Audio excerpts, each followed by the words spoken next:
ہیں اور آپ کو بتاتے ہیں دنیا کے طاقتور ترین پاسپورٹس کا، اور اس میں ہمارا نمبر کیا ہے؟ یہ بہت نیچے، ہم اس میں ٹاپ پہ نہیں ہیں بالکل بھی، نیچے سے ہمارا نمبر آ جائے گا.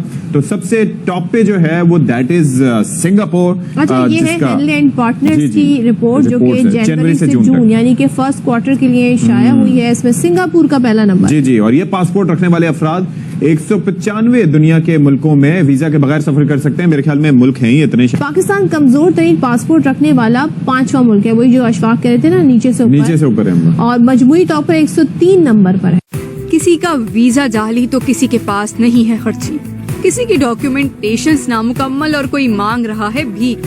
اب تو عادت ہو گئی ہے یہ سننے کی کہ پاکستانی ان میں سے کسی بھی ایک چیز کی وجہ سے وطن واپس آ جاتے ہیں. صومالیہ، لیبیا، ایتھوپیا، یہاں تک کہ فلسطین بھی ہم سے آگے. پاکستان کے پاسپورٹ کی ویلیو مزید گر گئی. نئی ایک لیٹسٹ رپورٹ آئی ہے کہ دنیا کے جو پاسپورٹس کی جو ایویلویشن ہے، رینکنگ، اس میں 106 ممالک کی رینکنگ جو ہے اس میں پاکستان کے پاسپورٹ کا نمبر 103واں ہے. یعنی کہ صومالیہ جو ہے وہ 102 نمبر پہ ہے، پاکستان سے اوپر. نیپال جو ہے وہ 101 نمبر پہ ہے، پاکستان سے اوپر. یہاں تک کہ فلسطین جو ہے وہ بھی پاکستان سے اوپر ہے. تو احسن اقبال صاحب، اس کی کیا وجہ ہے؟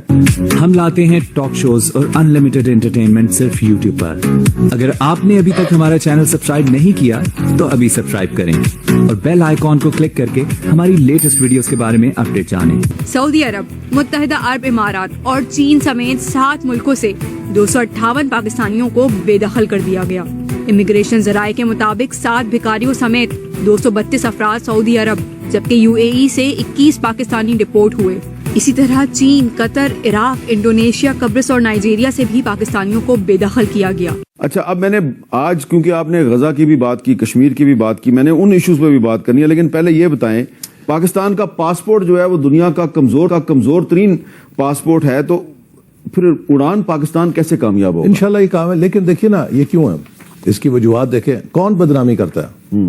اگر ہم پاکستانیوں کو یہ تعلیم دیں گے کہ تم اپنے ملک کے پاسپورٹ جلاؤ، تم اپنے ملک کے پاسپورٹ پھاڑو، تم اپنے ملک کے پاسپورٹوں کو پاؤں کے نیچے روندو، مجھے بتائیں کہ کون سا ملک اس بات کی اجازت دیتا ہے؟ کون سی سیاسی جماعت ہے کہ جو اپنی کسی تکلیف کے لیے وہ لوگوں کو کہے کہ اپنی قومی شناخت کو تم دھندلا دو، نشانہ بناؤ، اس کی تضحیک کرو، اس کی توہین کرو.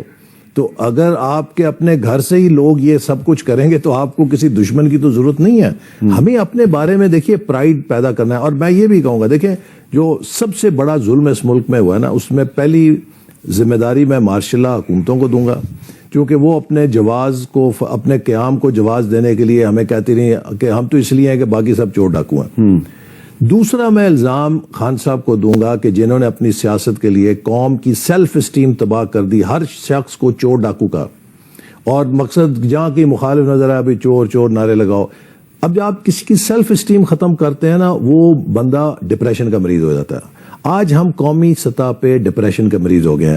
آپ بھی دنیا میں جاتے ہیں، لندن جائیں، امریکہ جائیں، مشرق وسطیٰ جائیں، کسی دوسری نیشنلٹی سے پوچھیں کہ یار یہ پاکستانی کیسے لوگ ہیں، وہ آپ کو 2 چیزیں کہے گا کہ یار بڑے محنتی ہیں اور بڑے ذہین ہیں. اور ذہین اتنے ہیں کہ جو جگاڑ کسی سے نہیں لگتی ان سے لگ جاتی ہے. پاکستان کا برانڈ اس کی محنت ہے اور اس کی ذہانت ہے. ہم نے پاکستان کو خود اپنے ہاتھوں سے چور ڈاکو، میں آپ کے سامنے بیٹھا ہوں، میں نے یہ کی کئی دفعہ. وہ لندن میں ایک دفعہ میں جا رہا تھا، ایک خاتون نے، میں اور مفتاح اسماعیل جا رہے تھے، تو آواز لگا دی ایک جگہ اسی طرح. تو میں واپس گیا اس خاتون کے پاس، میں کہا بھی آئیں، آپ پڑھی لکھی ہیں، ہاتھ اٹھائیں ذرا. میں کہتا ہوں کہ اگر میں نے ملک کو لوٹا ہے، اللہ تعالیٰ مجھے، اللہ کی لعنت ہو مجھ پہ اور اللہ مجھے نیست و نابود کرے. اور اگر آپ نے مجھ پہ جھوٹا الزام لگایا ہے تو اللہ کی آپ پہ لعنت ہو، آمین کہیں. چپ ہو گئی. اب میں کہا بھی take responsibility for what you have said. یہ جو ہم نے ایک ماحول پیدا کر دیا نا کہ ہر مخالف کو نیچا دکھاؤ، اگر مجھے تکلیف ہے تو ملک کو بھی، جھنڈے کو بھی نیچا کرو، پاسپورٹ کو بھی نیچا کرو. دیکھیے یہ ملک سب سے بڑا ہے، بالکل، یہ ریاست سب سے بڑی ہے، یہ ملک ہے تو ہماری شناخت ہے. ہماری سیاست علیحدہ علیحدہ ہو سکتی ہے لیکن ملک، ریاست، پرچم، اس ملک کی عزت، شان، اس پر ہم کوئی فرق نہیں لا سکتے. ریاست اور پرچم کے ساتھ ساتھ اس ملک کا آئین جو ہے، جی بالکل، وہ اس کا حصہ ہے. یہ ریاست آئین کے بغیر نہیں ہے. تو بس یہی تو سارا مسئلہ ہے کہ آئین جو ہے اس کی پابندی جو ہے وہ بہت کم لوگ کرتے ہیں. لیکن یہ جو اڑان پاکستان پروگرام ہے اس پہ میں بات تو ضرور کروں گا, لیکن پہلے میں صرف آپ سے یہ ایک سادہ سا سوال پوچھنا چاہتا ہوں کہ کیا پاکستان میں سیاسی استحکام کے بغیر اس اڑان پاکستان پروگرام کی کامیابی ممکن ہے؟ بہت شکریہ حامد میر صاحب. سب سے پہلے تو میں آپ کا شکریہ ادا کروں گا کہ آپ جو روزمرہ کی لڑائی اور نوک جھونک ہے اس سے ہٹ کے ایک سنجیدہ پروگرام کریں, اور ایک ایسا پروگرام جس کا ہمارے 24 کروڑ عوام کے مستقبل سے تعلق ہے. آپ نے بالکل بجا کہا. دیکھیے, پاکستان نے یہ چوتھی اڑان کی تیاری کی ہے. اس سے پہلے ہماری 3 اڑانیں کریش ہو چکی ہیں جی, اور اگر آپ اور ان میں تینوں میں آپ کا کوئی نہ کوئی کردار تھا. نہیں, ہمارا تو اڑان بھرنے کی کوشش کرنے والوں میں تھا, لیکن میں اب بتاتا ہوں ابھی.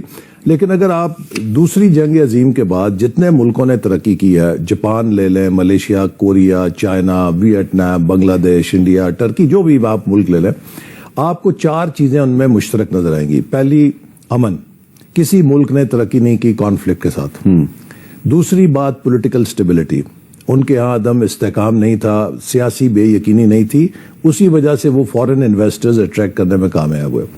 تیسری جو بڑی اہم بات ہے کہ پالیسیز کو کامیابی کے لیے کم از کم 10 سال کا دورانیہ چاہیے ہوتا ہے. ان سب ممالک میں آپ کو 10 ایئر لانگ پولیٹیکل ٹینیورز ملیں گے ایسی حکومتوں کے جو اکنامک ٹرانسفارمیشن کر رہی تھیں. مثال کے طور پہ ہمارا ہمسایہ ملک ہے, 10 سال وزیر اعظم منموہن سنگھ کے اور 15 سال ان کے وزیر اعظم مودی کے. 25 سال میں انڈیا ٹرن اراؤنڈ کر گیا. بنگلہ دیش میں جو بھی پولیٹیکل کانسیکوینسز تھے, لیکن جو 15 سال حسینہ واجد صاحبہ کے ملے اس میں وہ اکنامک پالیسیز گراؤنڈ ہو گئیں. اسی طرح چائنا ہے, کوریا ہے, ملیشیا ہے, 22 سال وہاں پہ مہاتیر صاحب رہے ملیشیا میں. پاکستان میں بدقسمتی سے اچھا, اور چوتھی چیز جو ہے وہ اصلاحات ہے کہ ریفارمسٹ ہونا چاہیے آپ کو. اب مصر کے اندر انوار السادات, حسنی مبارک صاحب بڑی دیر تک رہے, لیکن کچھ بدل نہیں سکے چونکہ ریفارم ایجنڈا نہیں تھا. پاکستان میں ہم نے 3 اڑانیں کریش کی ہیں. پہلی اڑان تھی ہماری 60s میں, جب ہمیں کہا جاتا تھا کہ نیکسٹ جاپان ہے, لیکن 65 کی جنگ کے بعد ہم ڈیریل ہو گئے. دوسری اڑان نواز شریف صاحب نے 1991 میں بھری جب اکنامک ریفارمز انٹروڈیوس کی, جن کو بعد میں منموہن سنگھ صاحب نے انڈیا میں متعارف کرایا. وہ 2 سال بعد حکومت نہ صرف برطرف ہوئی جس سے وہ ریفارم ایجنڈا گیا, بلکہ پورا 90 کا جو اشرہ ہے وہ ہم نے میوزیکل چیئر میں 2-2 سال کی باریاں جسے کہتے ہیں لگوا کے ضائع کر دیا. تیسری اڑان جو ہے وہ 2013-18 میں جب پھر ایک بار نواز شریف صاحب کی حکومت تھی, اور آپ کو پتہ ہے ملک کے کیا حالات تھے, بجلی نہیں تھی, دہشت گردی تھی, معیشت بالکل بیٹھ گئی تھی, تو لوڈ شیڈنگ ختم کی, دہشت گردی ختم کی, سی پیک چلایا. پاکستان 2017 میں پھر اڑان بھر رہا تھا اور پرائس واٹر ہاؤس کوپر کہہ رہی تھی. اس وقت بھی آپ نے ایک ویژن 2025, اس سے پہلے ویژن 2010. اچھا, اور اکثر لوگ کہتے ہیں کہ جی آپ یہ احسن اقبال کا تو یہی کام ہے کہ جی ایک ویژن نیا ٹکا دیں. ویژن 2010, ویژن 2025 اور اب آپ کا ویژن 2035. 14 پاکستانی پاسپورٹس اور 244 ایمرجنسی دستاویزات پر بے دخل کیے گئے. ڈپورٹیز میں سے 16 افراد کو گرفتار کر لیا گیا. کچھ افراد بغیر پرمٹ حج کرنے کی کوشش میں پکڑے گئے, جبکہ 2 افراد کو سزا پوری ہونے پر پاکستان واپس بھیجا گیا. اسی طرح عمرے پر گئے 4 پاکستانیوں کو ایکسٹرا ٹائم رہنے پر سزا دے کر واپس وطن بھیجا گیا. یہی نہیں, 27 پاکستانی کفیل کے بغیر ملازمت کرتے پکڑے گئے, جبکہ سعودیہ میں 16 افراد ویزے کی مدت ختم ہونے کے بعد بھی قیام پذیر تھے. 112 پاکستانیوں کو تو کفیلوں کی شکایت پر گرفتار کر کے پاکستان واپس بھیجا گیا ہے. اسی طرح UAE سے بھی 21 پاکستانی ڈپورٹ ہوئے, جس میں سے 4 منشیات کی اسمگلنگ میں ملوث پائے گئے تھے. آپ کو یہ ویڈیو کیسا لگا کمنٹ باکس میں ضرور لکھیے. اس ویڈیو کو لائک کیجیے, شیئر کیجیے, سبسکرائب کرنا نہ بھولیے آپ کے چینل EFC.co. ملتے ہیں اگلی ویڈیو میں. جے ہند.